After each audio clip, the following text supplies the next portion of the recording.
has to be a little bit careful though. I mean, Playing it's a good Ember way against this many instant stuns is pretty hard. And you're playing against Demonic Purge, so your Flame Guard might not even be that. Being able to counter-initiate every single time is. It means that he had a TP up at all times. He didn't waste anything. Playing underneath the Sandstorm with this giant creep wave. 33 is going to try and get as many caustic penalty hits and will stay alive as even the whirling axis coming out from Sylar is not enough to claim the counter kills. Stormhammer in or something like that. 5-minute bounty runes are up, so in July can play for getting a regen for that. Might just be dead. Yeah.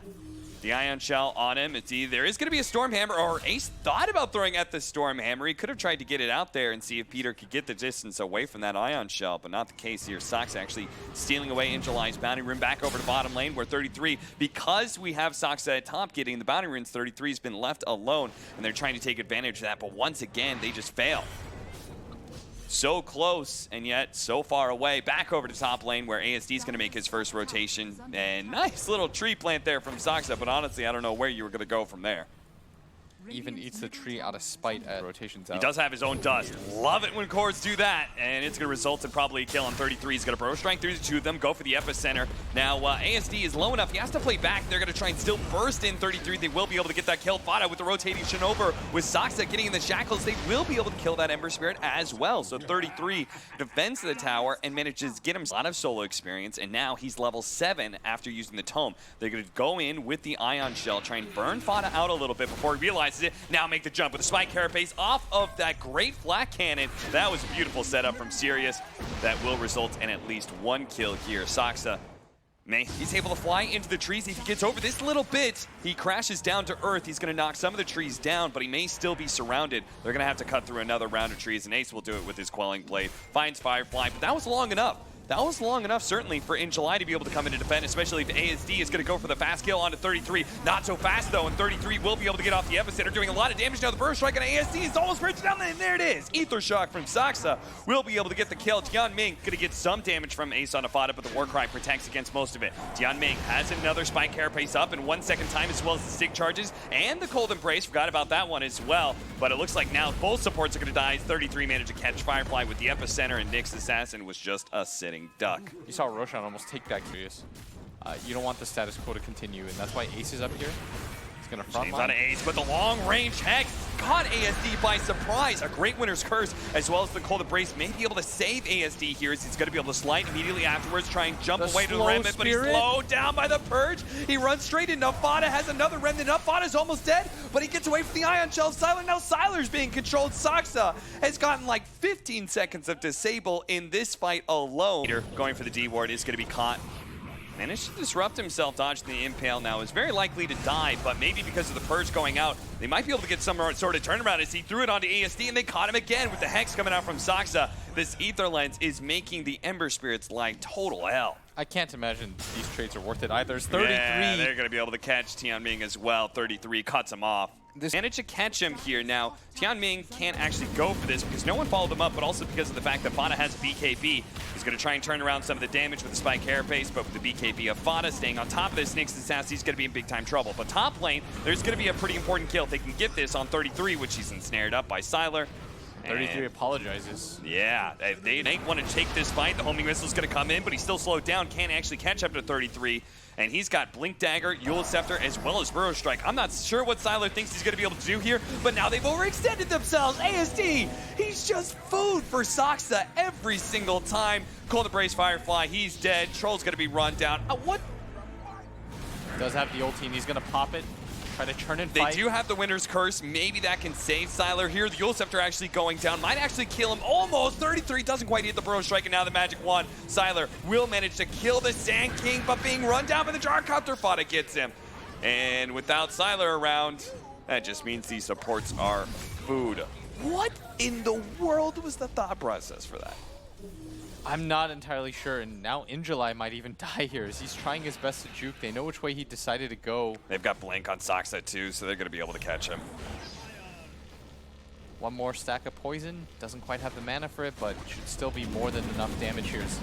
Fada's going to get the last hit on it, and Gonna give up the surge to Sylar, but he's already been initiated on with the Burrow Strike, and that leads in July. No way to be able to get away unless the winner's curse can save. But Sylar, he can't really go for Fada, especially with that butterfly. Look at the back lines, Ace. Just 3 shots the Winter Wyvern. Sticks on top of, well, he's gonna go for ASD. ASD with his BKB activated. 33 won't be able to stop him. ASD, you can see at the end of that BKB, was terrified of being Burrow Struck, especially next to Ace, who instead is going to turn for that Nyx Assassin kill. In July's hiding somewhere in the trees, and they're going to try and root him out here. 33 goes for the Burrow Strike, but Ace is saying, this is not the fight we want to take. We're between a tier 1 and a tier 2 with potentially buybacks coming out. Let's just try and retreat, and it'd be unbelievable. 33 actually got out. Fortunately, a good impale coming from Tianming.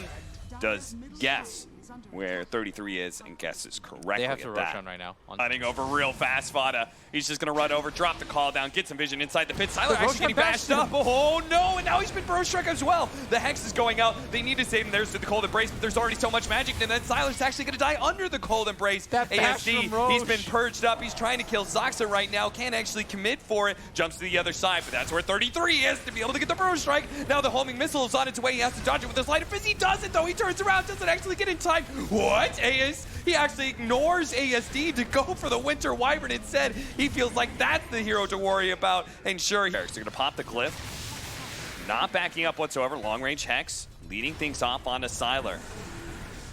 They want to try and get that melee barracks down. God Strength, head into the backline, go straight for the Winter Wyvern, get the Bloodthorn on him. He's dead. He immediately buys back, though. They've already lost the melee barracks. Fada dropping a little bit low. He does have the Aegis, though, so they don't want to fully commit. They just want to kill him, but keep their distance. They do manage to do that. They'll be able to catch him in the second line, though. Tianming's going to try and open up with some sort of spike carapace, breaking him, breaking the Gyrocopter. The disruption coming out is going to be able to buy Fada enough time to get off his BKB. Still does not have his Satanic or his now Aghanim Scepter. That's going to be picked up on the Courier as they disengage once again. I'm going to reset a little bit. Don't have the Shaman Wards, no BKB. They use the God Strength too. They do manage to take the racks. About 22,000. Fada just picked up 2 items simultaneously, and without all these big abilities, I think Sirius think they're strong enough to fight right now. They're going to try and wrap in. They do manage to find Ace first. Manage to get the stun on him, but Zoxa from the high ground. Look at this positioning. He's going to be able to catch Sylar in the back line. They have the epicenter onto Firefly. They're trying to get rid of this Cold Embrace and Winter's Curse combination, and 33 just sticks on him. Finally, Sylar is released, and he goes for Fada, who has that Butterfly too. He's really not taking much damage, and now the Hex on ASD. The Winter's Curse goes out, trying to protect ASD. A great vacuum wall, but the damage, they have none of it. Their heroes are low. Their cores are being chased away. The homing missile may even catch Sylar here as he doesn't have his BKB. ASD pops his, but as it fades away, Zoxa once again waiting patiently. Got the Hex. Zoxa, stop it.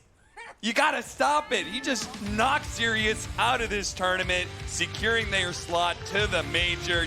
Team Ninjas in Pajamas proving without a single slimmer of a doubt that they are the stronger team against Sirius, dominating this series. That was actually so well done by NiP in this series. I feel like they made very little mistakes. Did they even lose their mid-tier 1 tower? I don't think they did. Yeah, I think Sirius ran at that thing 7 times in a row, lost every single fight, thought to themselves, well, we have absolutely no plays left. NiP took all their objectives, a very clean game by them, and the 2 cores, outstanding performance. Team Sirius obviously looking a bit dejected, being so heavily routed by Team Ninjas in Pajamas, proving that they've got to learn and grow even more than they did here at the minor. And they did, right? They looked like they came into this minor looking like a better team than we expected. As they went on, they seemed to improve and learn, but sadly, not nearly enough to take on a strong team like NiP.